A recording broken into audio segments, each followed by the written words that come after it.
The Boeing 737 shuddered through another pocket of turbulence 37,000 feet above the Pacific. Its 184 passengers settling into the monotony of Transpac Flight 447's 11-hour journey from Seoul to Los Angeles. In row 10, seat C, Lieutenant Colonel Vera, Ghostwriter, Kind turned another page of her paperback thriller, the kind of airport novel that promised nothing more than a few hours of distraction. Her worn military ID hung from a lanyard tucked beneath her civilian sweater, just another off-duty service member heading home on leave.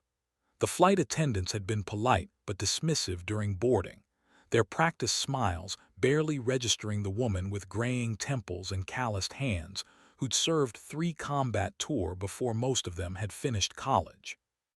Captain Rodriguez's voice crackled over the intercom at 14:42 local time, the usual pre-landing announcement still hours away. But something in his tone made Vera's fingers pause on the page. 23 years of military aviation had taught her to read voices the way others read weather, and this voice carried storm clouds. Ladies and gentlemen, this is your captain speaking. We're experiencing some technical difficulties with our primary flight systems. Nothing to be overly concerned about, but as a precautionary measure, I need to ask if there are any licensed pilots aboard this aircraft. Please make yourselves known to the flight crew immediately. The cabin erupted in nervous murmurs. Phones appeared despite the altitude, passengers frantically texting loved ones below. A businessman in first class loudly proclaimed his private pilot's license, waving it like a golden ticket. 3 rows behind him, a young man claimed commercial flight training, his voice cracking with either excitement or terror. But in row 10, Vera Kind closed her book with deliberate precision and pressed the call button. What Captain Rodriguez didn't know, what none of the 184 souls aboard Flight 447 could have known, was that the quiet woman in 10C wasn't just any pilot. She was the architect of Operation Blackout, the classified mission that had redefined close air support doctrine. She'd landed damaged aircraft on carrier decks in 12-foot swells, guided crippled fighters through mountain passes in zero visibility, and earned the Distinguished Flying Cross twice over. Her call sign, Ghostwriter, had become legend in certain circles, whispered in ready rooms from Kandahar to Kunsan. The flight attendant approached with visible relief, expecting perhaps a weekend warrior with a Cessna rating. Instead, she found herself face to face with a woman whose steady brown eyes held depths that spoke of decisions made in milliseconds between life and death. "Ma'am, the captain would like to speak with you." Vera unbuckled her seatbelt and stood, her movements economical and purposeful. As she walked toward the cockpit, she caught fragments of whispered conversations, speculation about engine failure, terrorist threats, mechanical disasters. The passengers watched her pass with the kind of desperate hope reserved for moments when the ordinary world suddenly reveals its fragility. She didn't look back at row 10, where her book lay open to a page describing a fictional hero's moment of truth. Fiction, as she'd learned long ago, rarely prepared you for the weight of real lives hanging in the balance. The cockpit door opened, and Vera stepped into a world she knew better than her own reflection. Captain Miguel Rodriguez had been flying commercial aircraft for 18 years, accumulating nearly 14,000 hours without a single serious incident. His hands moved across the instrument panel with the confidence of a concert pianist, but today those same hands trembled almost imperceptibly as he pointed to the central display screen. Co-pilot Jennifer Walsh, barely 30 and still carrying the enthusiasm of someone who'd dreamed of flying since childhood, looked up as Vera entered the cockpit with a mixture of relief and curiosity. "Thank God," Rodriguez breathed. "I don't suppose you've got experience with Boeing systems." Vera's eyes swept the cockpit in a single, comprehensive glance that took in everything. The warning lights painting the instrument panel in amber and red, the attitude indicator displaying an uncommanded bank angle, the backup systems already engaged and struggling to maintain stable flight. Her expression remained neutral, but Rodriguez caught the slight tightening around her eyes. "Some," she replied, settling into the observer seat with movements that suggested countless hours in similar spaces. "Talk to me." Walsh leaned forward, her voice tight with controlled anxiety. "Started about 20 minutes ago. Primary flight computer began giving us conflicting airspeed readings, then the autopilot disengaged. We're hand-flying on backup instruments, but the control surfaces aren't responding normally. It's like we're fighting the aircraft for every input." Vieira studied the displays, her fingers unconsciously tracing patterns on her knee, a habit developed during years of emergency procedures training.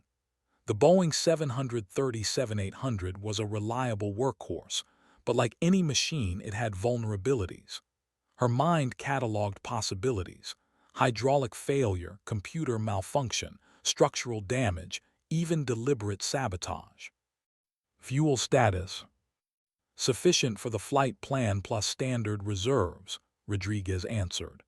"But with these handling characteristics, our consumption rate is climbing. Nearest suitable alternate: Anchorage is 4 hours out, but in these conditions." He didn't need to finish the sentence. 4 hours of hand-flying an increasingly unresponsive aircraft with 184 lives aboard wasn't a timeline that inspired confidence. Vera leaned forward, her voice dropping to the tone she'd used in combat briefings when every word carried life-or-death weight. "Captain, I need you to know something. My name is Lieutenant Colonel Vera Kine, United States Air Force. I've been flying military aircraft for over 2 decades, including several that were significantly less forgiving than this Boeing. I'm not here to take command of your aircraft. It's your ship, your crew, your call. But I am here to help however I can." The cockpit fell silent except for the steady hum of engines and the soft electronic chimes of various warning systems. Rodriguez felt something shift in his chest, not relief exactly, but the kind of recognition that occurs when reinforcements arrive just as the situation becomes truly desperate. Walsh spoke first, her voice stronger now. "What do you recommend, Colonel?"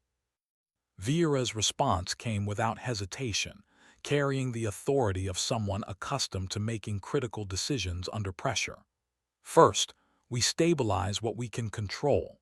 Then we start eliminating variables until we understand exactly what we're dealing with. And then we make this airplane do what we need it to do." Outside the cockpit windows, the Pacific Ocean stretched endlessly in all directions, indifferent to the drama unfolding 7 miles above its surface. The next 40 minutes transformed the cockpit into something resembling a combat operations center. Vera had positioned herself where she could see both pilots and the primary instrument displays, her presence somehow making the cramped space feel more organized rather than crowded. She'd begun what she called systematic troubleshooting, a methodical process of isolating and testing each system that might be contributing to the aircraft's erratic behavior. "Jennifer, can you give me a gentle input on the rudder pedals, just enough to feel the response?" Co-pilot Walsh complied, her movements careful and deliberate. The aircraft's nose wandered slightly left, then returned to center with what felt like excessive force required from the control surfaces.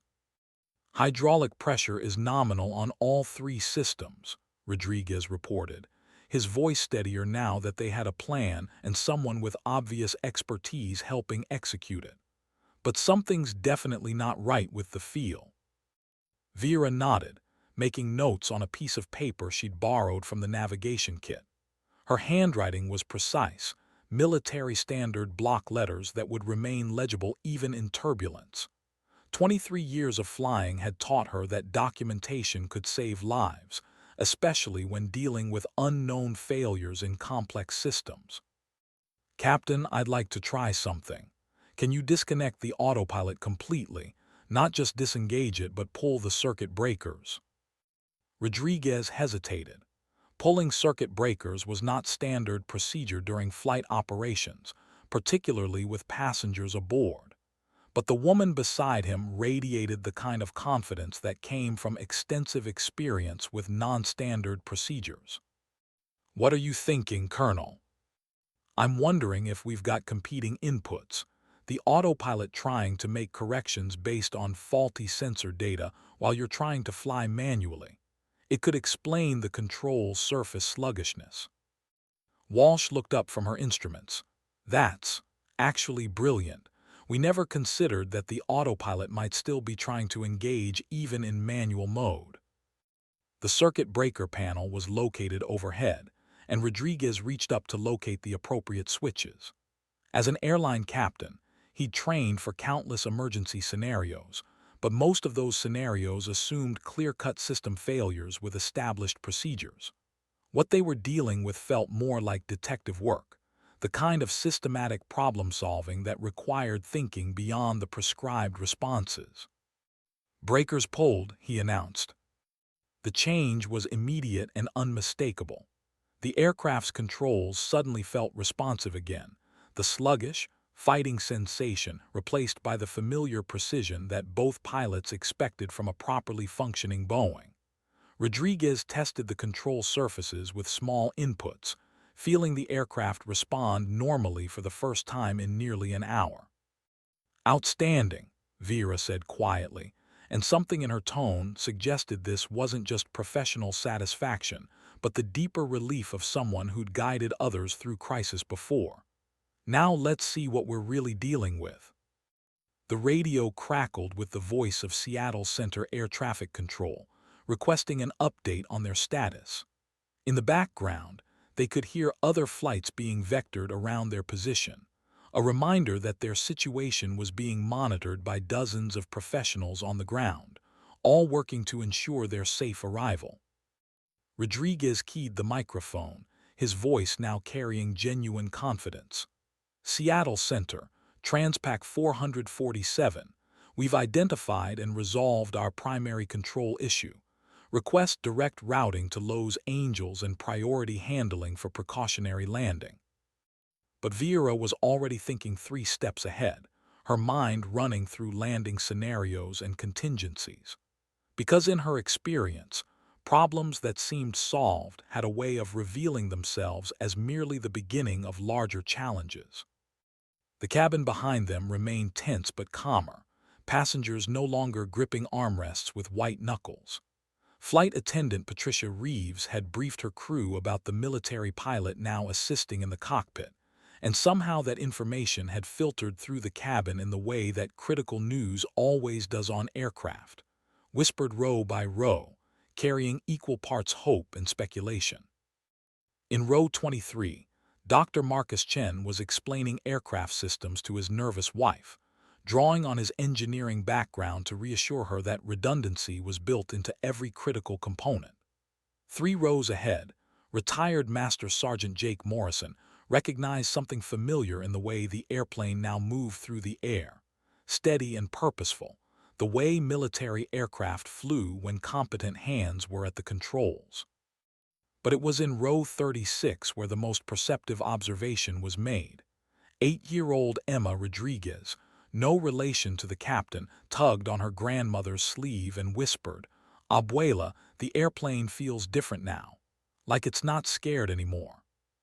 Her grandmother, Maria Santos, had lived through 8 decades of observing human nature and mechanical devices. She squeezed her granddaughter's hand and nodded. "Yes, Mija. Sometimes the right person in the right place makes all the difference."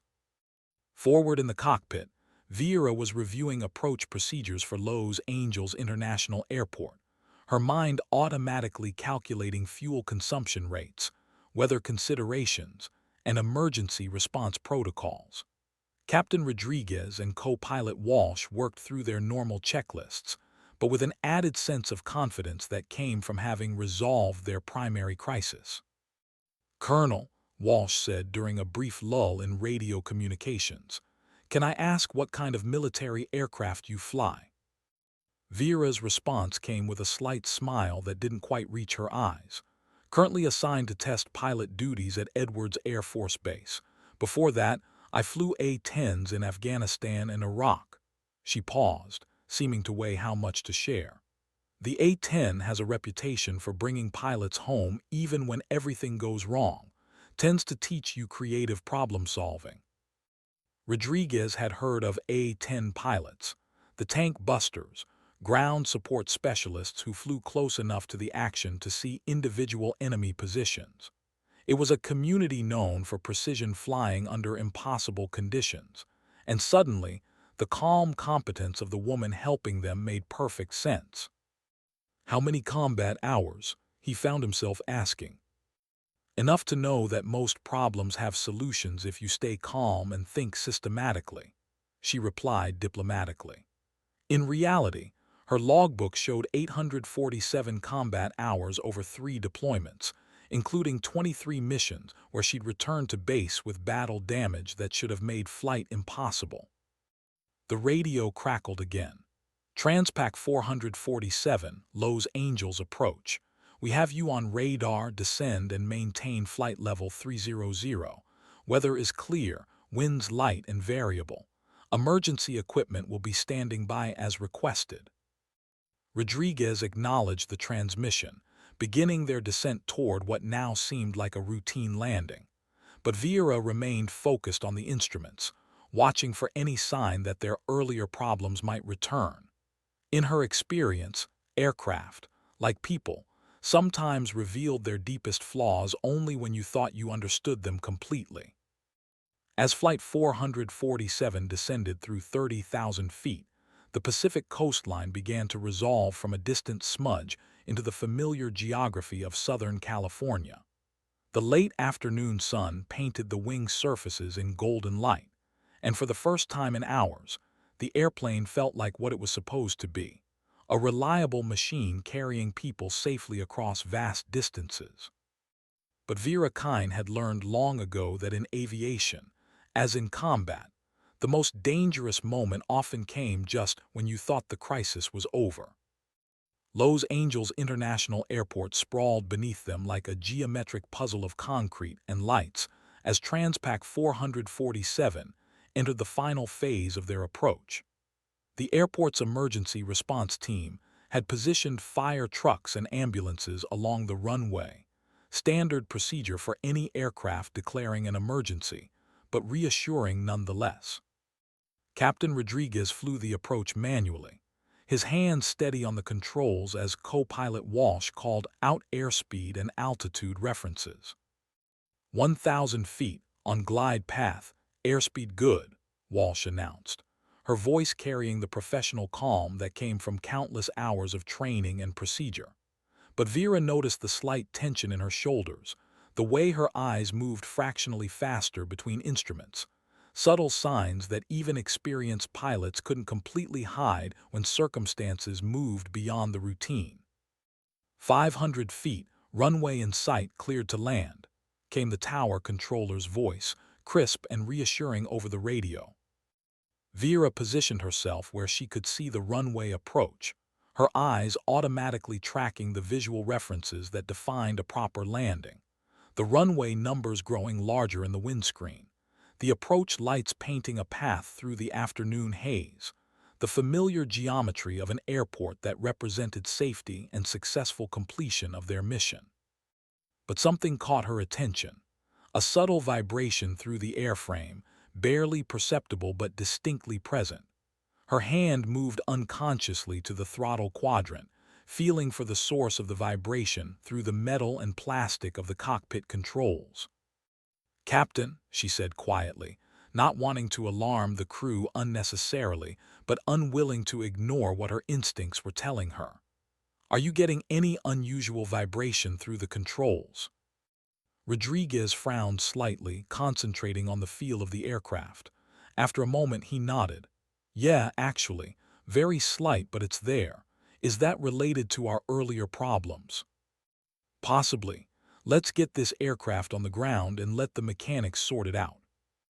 The landing itself was textbook perfect, main gear touching down smoothly on LAX's runway 24 left, followed by gentle contact from the nose gear, and the reassuring rumble of reverse thrust as Rodriguez brought the Boeing to a controlled stop. Emergency vehicles paced them down the runway, red lights flashing, but no immediate action required. As they taxied toward the gate, Vera began gathering her few belongings, preparing to return to her role as just another passenger. But Captain Rodriguez turned in his seat, extending his hand with obvious sincerity. "Colonel Kyne, I don't think I can adequately express how grateful we are for your help today. You quite literally may have saved everyone aboard this aircraft." Walsh nodded emphatically. "The way you diagnosed that autopilot conflict, I've never seen anything like that. Where did you learn to troubleshoot like that?" Vera shook the offered hands, her expression thoughtful. 23 years of flying aircraft that were designed to be shot at tens to teach you that mechanical problems usually have logical solutions. You just have to stay calm enough to find them. As the jet bridge connected to the aircraft and passengers, began the familiar ritual of gathering carry-on luggage and preparing to disembark. Word of the military pilot's assistance had spread throughout the cabin. Several passengers approached her during deplaning, offering thanks and expressing admiration for her calm handling of the situation. But it was 8-year-old Emma Rodriguez who offered perhaps the most perceptive comment, looking up at Vera with serious dark eyes and saying, "Thank you for making the airplane not scared anymore." Vera knelt down to Emma's eye level, her professional mask softening slightly. "Airplanes aren't really scared, sweetheart. They just sometimes need people who understand them to help them do their job properly."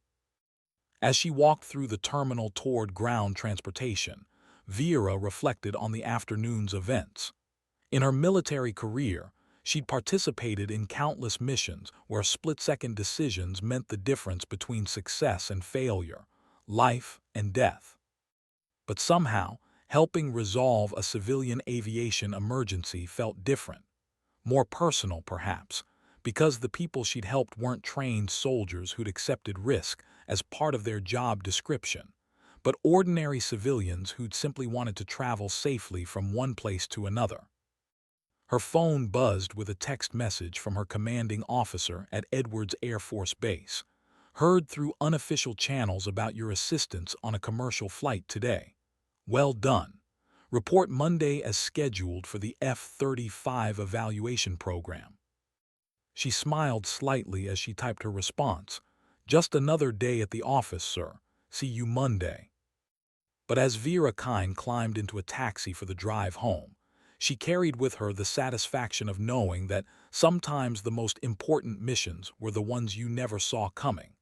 The moments when training, experience, and simple human competence converged to turn potential disaster into just another story of people helping people when it mattered most.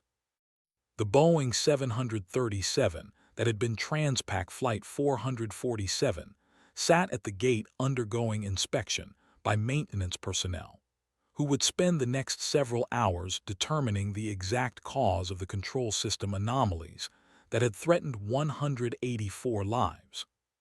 But those technical details seemed less important now than the simple fact that everyone aboard had walked away safely, thanks in part to a quiet woman who'd been reading a paperback novel in row 10 when her expertise was needed most. 3 days later, the maintenance report on Transpac Flight 447's Boeing 737-800 landed on the desk of Federal Aviation Administration investigator Sarah McKenzie. The technical language was precise and clinical, but the implications were sobering. Primary flight control computer suffered cascading failure due to corrupted software update, causing autopilot to issue conflicting commands to manual control inputs. Contributing factors include inadequate system isolation protocols and insufficient pilot training on recognizing automation conflicts.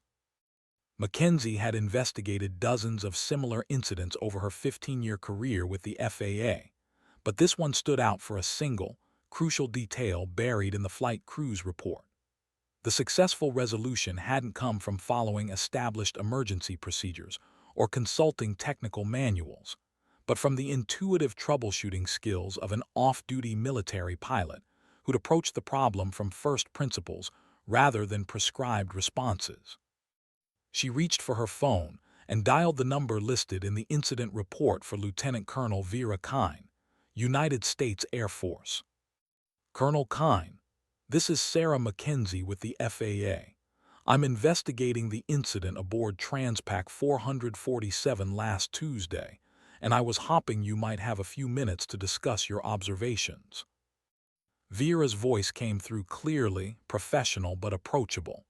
Of course, Ms. Mackenzie, though I should mention that Captain Rodriguez and his crew handled the situation exceptionally well. I simply provided an additional perspective. Actually, that's exactly what I wanted to discuss. Your approach to diagnosing the autopilot conflict.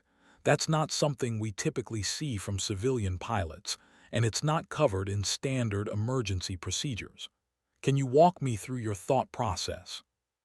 Over the next 30 minutes, Vera described her systematic approach to isolating the problem, explaining how military aviation training emphasized understanding systems at a fundamental level rather than simply following checklists.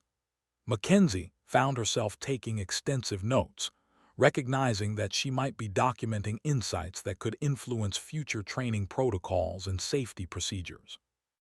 Colonel, if you don't mind me asking, how many similar situations have you encountered in your military career? Emergency situations, hundreds, but each one is unique, which is why we train people to think through problems rather than just memorize responses. Whether you're dealing with battle damage over Afghanistan or a computer malfunction over the Pacific, the basic approach is the same. Stay calm, gather information, eliminate variables, and solve the problem systematically. Mackenzie paused her note-taking, struck by something in Vera's tone. You sound like you've given this considerable thought. I have, actually. There's something about civilian aviation training that sometimes creates too much dependence on automation and procedures. Don't get me wrong, procedures are important, and modern aircraft are incredibly safe. But when something goes wrong that's not in the manual, pilots need to be prepared to think creatively. Would you be interested in participating in a training development project? We're always looking for ways to improve emergency response training, and your perspective could be valuable. Vera considered the offer. Her current assignment at Edwards Air Force Base involved test pilot duties on next-generation fighter aircraft, but she'd been thinking about how her military experience might translate to civilian applications after retirement. I'd be interested in learning more, she replied, though I should mention that my active duty commitment runs for 3 more years. That's fine. We're thinking long-term on this project anyway. As Mackenzie ended the call and returned to her incident report, she found herself thinking about the broader implications of what she'd learned. Modern commercial aviation achieved remarkable safety records through standardization, training, and technology. But Transpac 447 had demonstrated that sometimes the most valuable resource was simple human expertise, the kind of deep understanding that came from years of dealing with complex systems under pressure. She made a note in her file. Recommend developing training scenarios that encourage systematic troubleshooting skills beyond standard procedure compliance. Consider incorporating military aviation problem-solving methodologies. Meanwhile, at Edwards Air Force Base, Vera Kine was briefing her commanding officer on the previous week's test flights involving advanced avionics systems for the F-35 program. But part of her mind was still processing her conversation with the FAA investigator, thinking about how military and civilian aviation might learn from each other. That evening, she called her younger brother David, a commercial airline pilot with Delta, and found herself describing the incident in more detail than she'd shared with anyone else. The interesting thing wasn't the technical problem, she told him. It was how quickly the situation stabilized once we approached it systematically, Makes me think there's room for improvement in how civilian pilots are trained to handle non-standard emergencies. David's response was immediate. You should write about this, or better yet, teach it.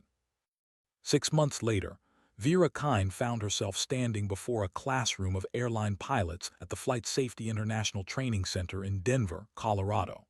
The PowerPoint slide behind her displayed a simple title: Systematic Troubleshooting, Military Problem-Solving Techniques for Civilian Aviation. The audience consisted of experienced commercial pilots from various airlines, all participating in voluntary advanced training designed to enhance emergency response capabilities. How many of you have encountered a situation where the checklist didn't have an answer, she began, and was unsurprised to see most hands in the room rise. Good.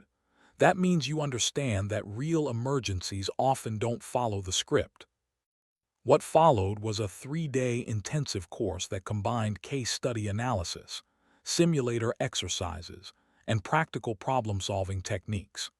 Vera drew on her military experience, but adapted the concepts for civilian aviation, emphasizing how systematic thinking could complement existing procedures rather than replace them. Captain Miguel Rodriguez attended that first class, along with co-pilot Jennifer Walsh. During a break, Rodriguez approached Vera with a question that had been bothering him for months.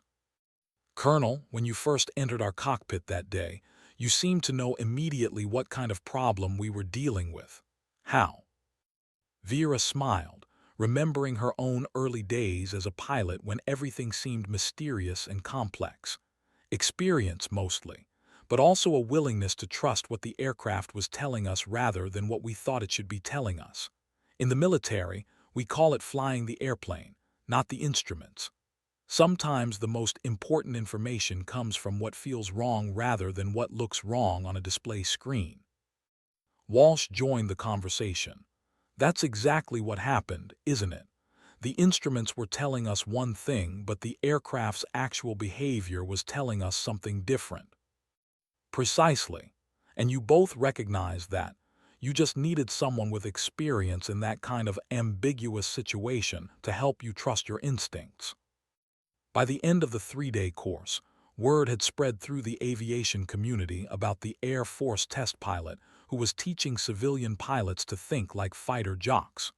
Training requests began arriving from airlines, corporate flight departments, and even international aviation organizations. Vera found herself developing a reputation as someone who could bridge the gap between military precision and civilian safety culture, showing how combat-tested decision-making techniques could enhance rather than replace existing commercial aviation practices. But the real validation came in the form of incident reports from pilots who'd attended her training. Over the following year, she received emails describing successful resolutions to various emergencies, hydraulic failures handled through systematic isolation techniques, electrical problems solved by thinking through system interactions, weather challenges overcome by creative route planning. Each report reinforced her growing conviction that the aviation industry could benefit from broader sharing of expertise across military and civilian boundaries. The skills that kept fighter pilots alive in combat could also help commercial pilots handle the unexpected situations that occasionally arose in routine operations.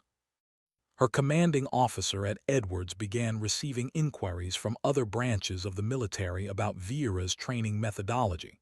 Soon, she found herself developing courses for Navy helicopter pilots, Coast Guard search and rescue crews, and Air National Guard transport squadrons.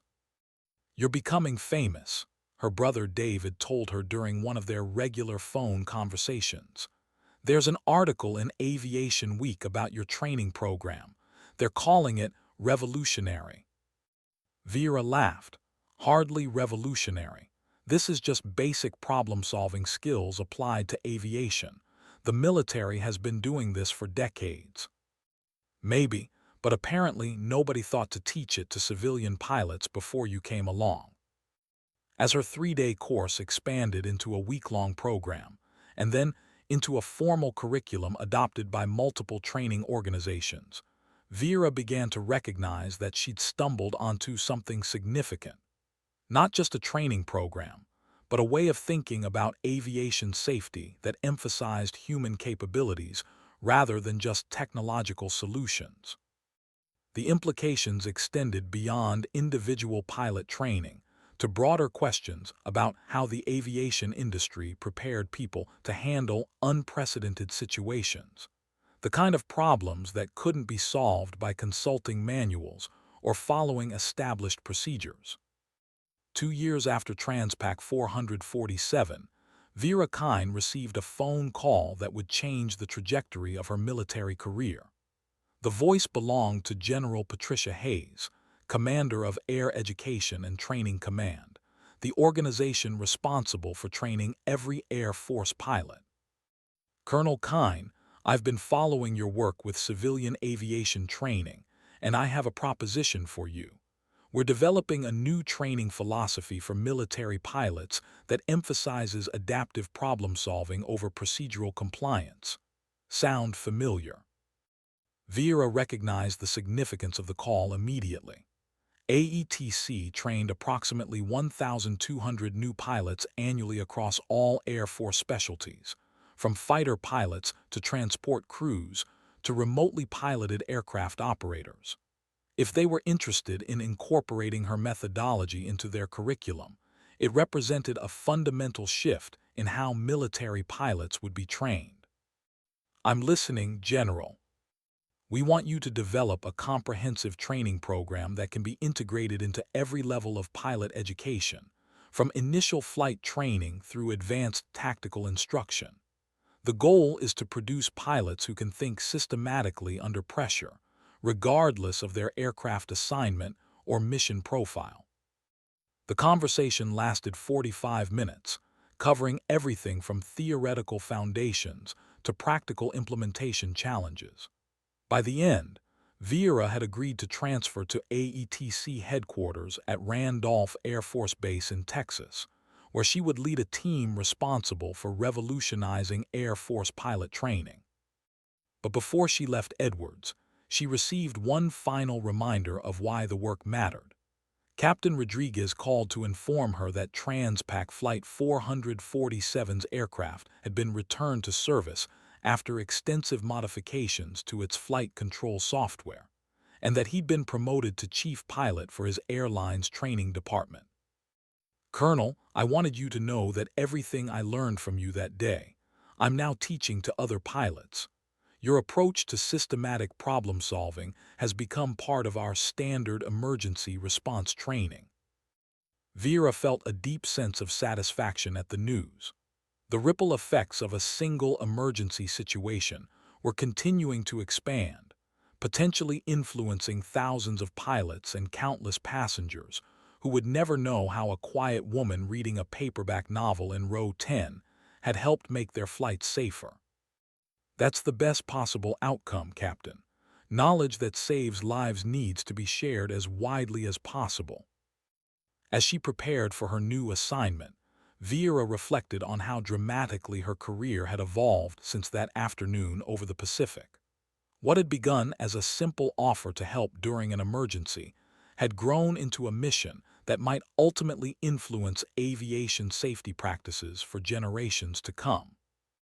The final chapter of Transpac Flight 447's story was still being written, but its central lesson had already become clear. Sometimes the most important innovations came not from new technology or revised procedures, but from recognizing and sharing the expertise that already existed within the aviation community. At Randolph Air Force Base in San Antonio, Texas, Lieutenant Colonel Vera Kine stood before a conference room filled with some of the Air Force's most experienced training instructors. The walls displayed historical photographs of legendary military pilots, and the atmosphere carried the weight of tradition that defined military aviation. But the presentation she was about to deliver represented something entirely new, a fundamental reimagining of how combat pilots could be trained to think under pressure.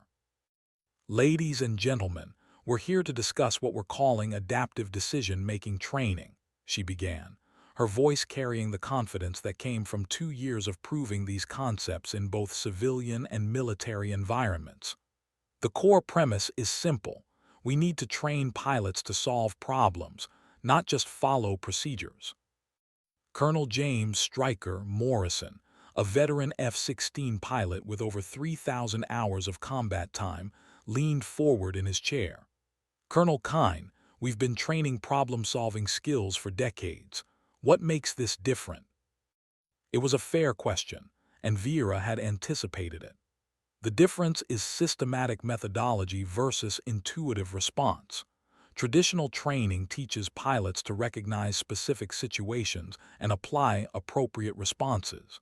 What we're proposing teaches them to analyze any situation systematically, even ones they've never encountered before. She clicked to her next slide, which displayed a flowchart outlining the decision-making process she'd used aboard Transpac 447. This isn't about replacing tactical training or emergency procedures. It's about providing a structured approach to thinking through problems when the standard solutions don't apply.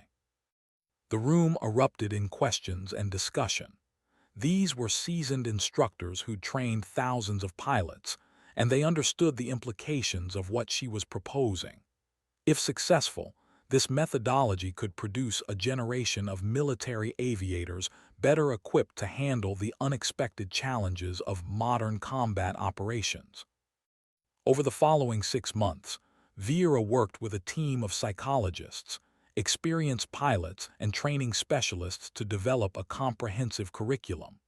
They created simulator scenarios based on real incidents, not just aircraft emergencies, but tactical situations where standard doctrine provided no clear guidance.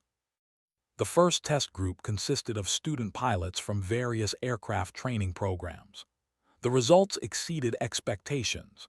Pilots who completed the adaptive decision-making course showed measurably better performance in handling non-standard situations, both in simulators and during actual flight training.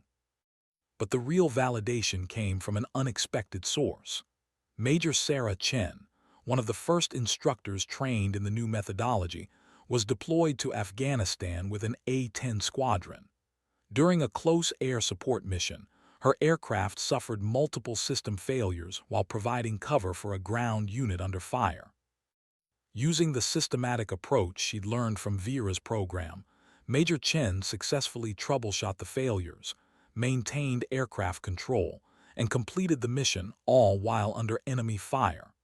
Her post-mission report became a case study that was distributed throughout Air Combat Command. The training worked exactly as advertised, Chen wrote. Instead of panicking when my aircraft started behaving in ways not covered by emergency procedures, I was able to work through the problems systematically. The ground unit completed their mission safely, and I brought my aircraft home. Word of the program's success spread quickly through military aviation circles. Soon, Vera was receiving requests from Navy and Marine Corps training commands, asking to adapt the methodology for carrier-based operations and helicopter missions. But perhaps the most significant endorsement came from an unexpected source: the airline industry. Commercial aviation organizations that had initially been skeptical of military training techniques were now requesting access to the adaptive decision-making curriculum for their own pilot development programs. What started with one emergency on one flight has evolved into something that could influence aviation training worldwide, Vera told her brother David during one of their phone conversations. It's remarkable how far these ideas have traveled. David's response reflected the pride and amazement of someone who'd watched his sister's career evolve in ways none of them could have predicted. Remember when we were kids, and you used to take apart Dad's radio just to see how it worked? You're still doing the same thing, just with airplanes and people's lives. As Vera looked back on the chain of events that had brought her to this point, she realized that Transpac 447 had been more than just an emergency situation that required resolution.